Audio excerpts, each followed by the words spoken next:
Assalamualaikum warahmatullahi wabarakatuh. Semangat pagi anak-anakku semuanya kelas 12. Kembali lagi di channel saya Heru Wahyu.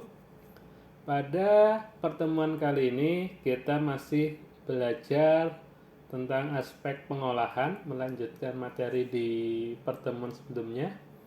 Materinya sama, yaitu pengolahan makanan khas daerah yang dimodifikasi. Tetapi pada pertemuan kali ini kita akan berfokus pada KD 3.2, yaitu sistem pengolahan makanan khas daerah yang dimodifikasi. Oke, langsung saja kita masuk ke materi. Pada pertemuan minggu lalu kita sudah belajar tentang jenis-jenis modifikasi. Kalian juga sudah diminta menyebutkan contoh makanan khas daerah yang akan kalian buat dan akan menerapkan jenis modifikasi apa. Secara umum, pengolahan makanan terbagi menjadi dua, yaitu pemanasan kering dan pemanasan basah. Untuk pemanasan kering itu dibagi menjadi 6, ada grilling, baking, roasting, deep frying, shallow frying, dan saute. Ya, secara umum ada 6 jenis pemanasan kering. Kemudian untuk pemanasan basah yaitu terdiri dari boiling, steaming. Boiling itu merebus, steaming itu mengukus. Kemudian simmering itu menyemur, braising, ada stewing menyetup, dan yang terakhir poaching. Ya, secara umum ada 6 teknik pemanasan basah. Mari kita pelajari satu persatu tentang teknik pengolahan makanan agar kalian bisa paham. Yang pertama ada baking. Baking atau yang sering disebut juga dengan pemanggangan merupakan teknik dalam pengolahan pangan menggunakan oven. Teknik ini bertujuan untuk mematangkan masakan tertentu tanpa menggunakan minyak atau air sebagai medium pindah panasnya. Proses baking dapat diatur atau dikontrol sehingga sesuai dengan kondisi proses yang diharapkan. Tentunya, waktu pengovenannya bergantung pada jenis produk bahan pangan yang dipanggang. Produk pangan yang diolah menggunakan teknik baking diantaranya ada roti, cookies, dan pastry. Contoh tampilannya seperti ini proses baking. Kemudian kita lanjut ke teknik pemanasan kering yang kedua. Itu ada grilling.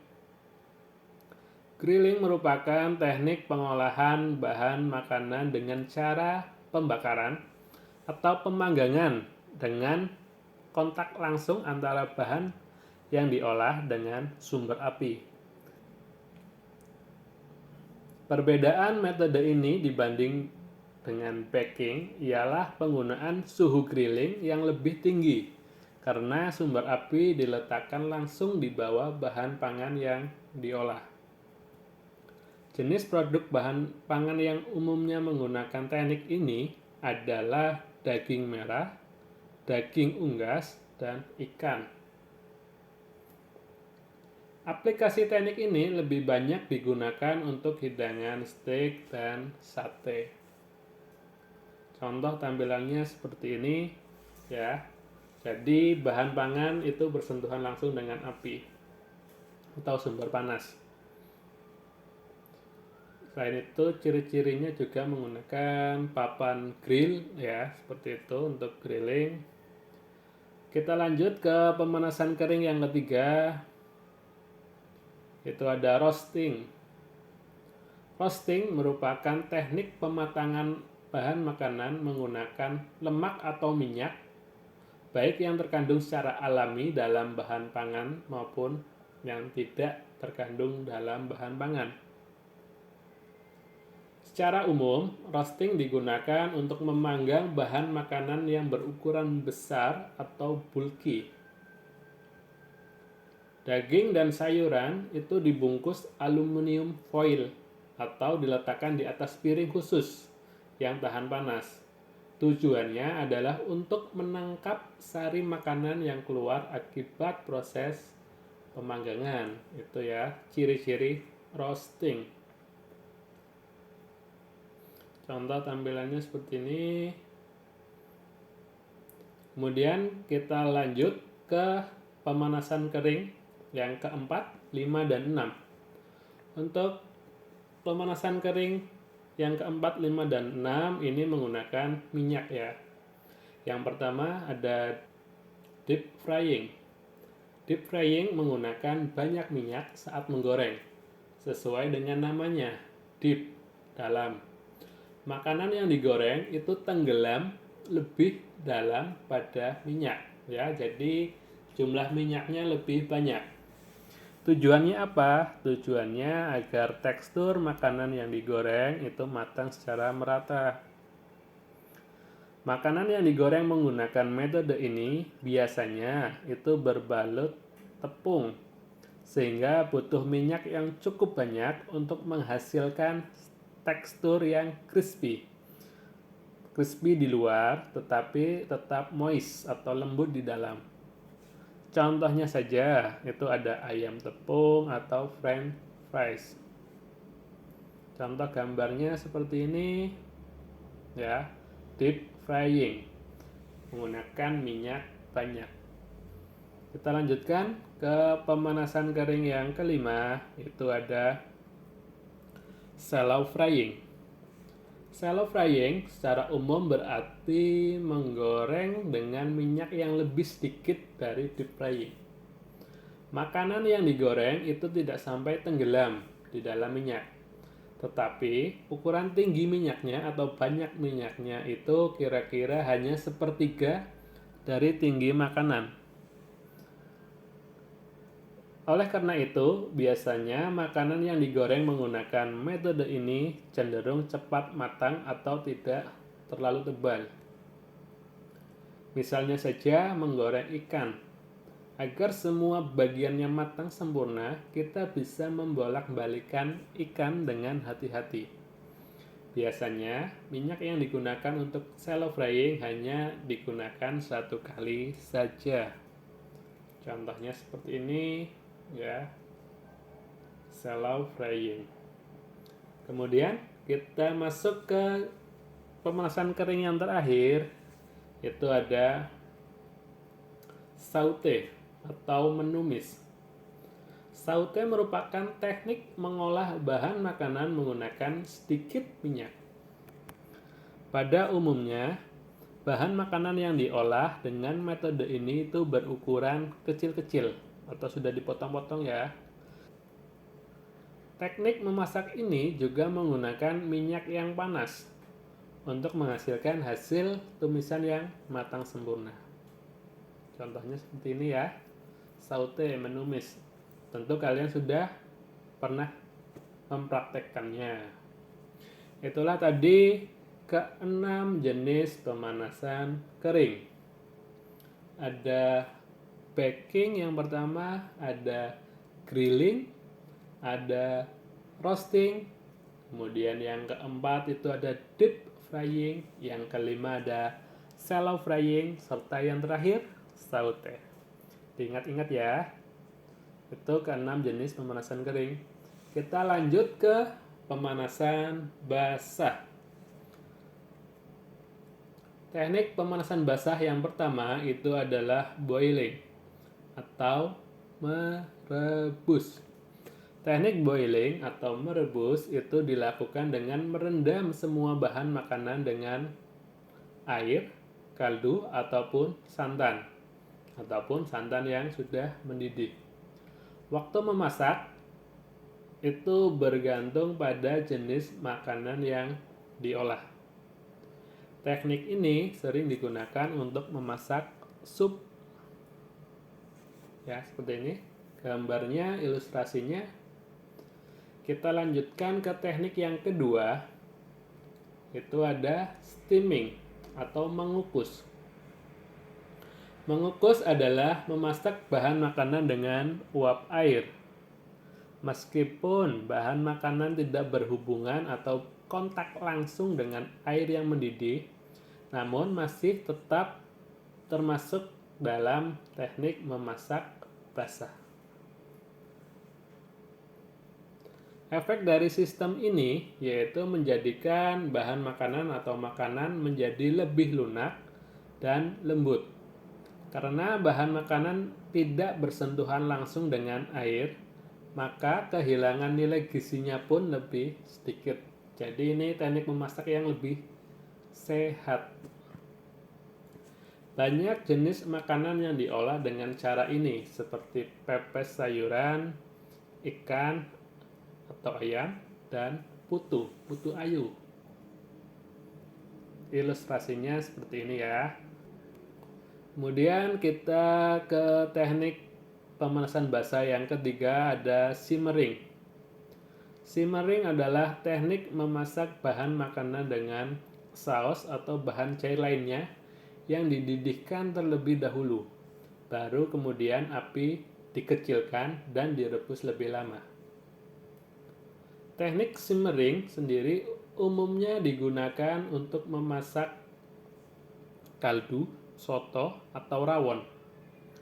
Durasi memasak yang lama akan membuat kuah lebih kental dan memaksimalkan cita rasa yang ada. Ini adalah simmering ya. Jadi dipanaskan atau dididihkan terlebih dahulu, baru kemudian api dikecilkan dan direbus dalam waktu yang lama. Kemudian teknik pemanasan basah yang selanjutnya itu ada stewing. Stewing atau menyetup adalah memasak secara perlahan dengan bahan makanan yang telah dipotong-potong menjadi potongan yang lebih kecil seperti daging, ayam, dan menggunakan air yang tidak terlalu banyak atau jumlahnya itu hampir sama dengan jumlah bahan makanan yang diolah. Waktu yang diperlukan juga lama. Maksud dari proses menyetup ini adalah dengan potongan daging yang kecil-kecil itu dimasak dengan api kecil dalam waktu yang lama agar daging itu mengeluarkan aroma atau sarinya yang sempurna, seperti itu. Ilustrasinya seperti ini, stewing.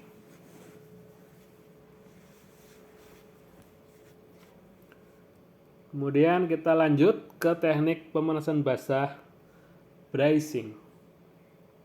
Teknik braising ini hampir mirip dengan teknik stew. Namun pada teknik ini bahan masakan akan direndam terlebih dahulu dalam bumbu dalam waktu yang cukup lama, bahkan bisa mencapai hitungan jam.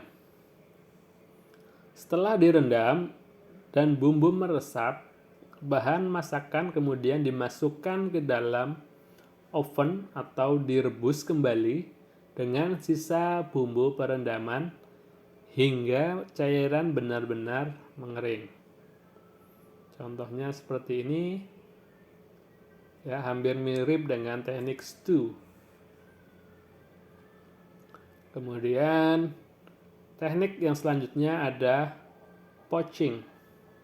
Poach, cara memasak bahan makanan dalam bahan cair yang jumlahnya itu tidak terlalu banyak atau hanya sebatas menutupi bahan makanan yang direbus dengan menggunakan api kecil secara perlahan. Bahan makanan yang dipoach ini adalah bahan makanan yang lunak atau lembut dan tidak memerlukan waktu lama dalam memasaknya, seperti telur, ikan, dan buah-buahan. Yang harus diperhatikan adalah jangan sampai cairan yang digunakan itu mendidih. Ya, jadi ini mirip seperti merebus, hanya untuk poaching itu air tidak sampai mendidih. Dan biasanya yang dipoach itu adalah telur.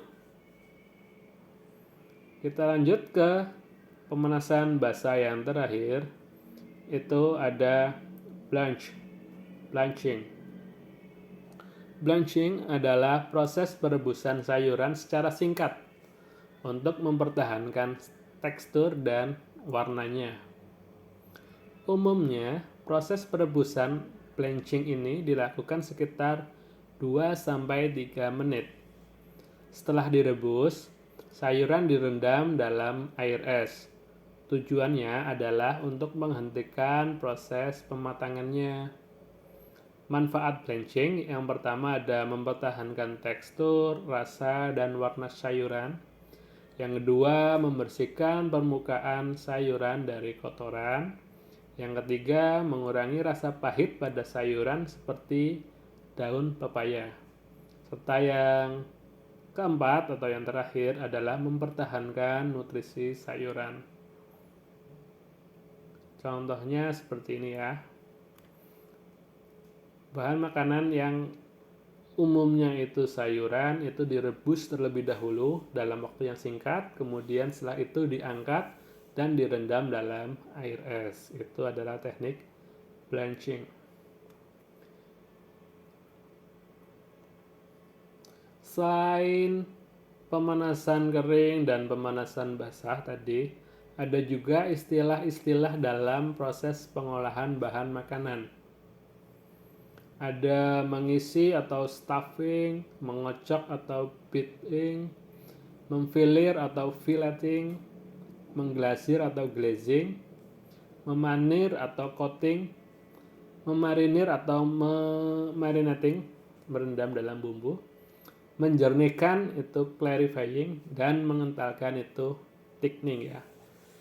Jadi selain teknik pemasakan tadi, pemanasan kering dan pemanasan basah, juga ada istilah dalam proses pengolahan tadi ya. Ingat-ingat istilah Inggrisnya ya. Dalam mengolah bahan makanan menjadi makanan khas daerah yang dimodifikasi, dapat menggunakan salah satu teknik pengolahan atau kombinasi beberapa teknik pengolahan. Hal ini bertujuan untuk menghasilkan cita rasa, tekstur, dan tampilan yang diinginkan seperti itu. Itu materi tentang teknik pengolahan yang bisa diterapkan dalam pembuatan makanan khas daerah yang dimodifikasi. Kemudian untuk tugas pada pertemuan kali ini, tuliskan jawabanmu di kolom komentar. Berikan identitas kalian berupa nama, kelas, dan nomor absen. Sekian yang bisa Pak Herwahyu sampaikan. Kurang dan lebihnya mohon maaf. Jangan lupa subscribe, like, dan share-nya.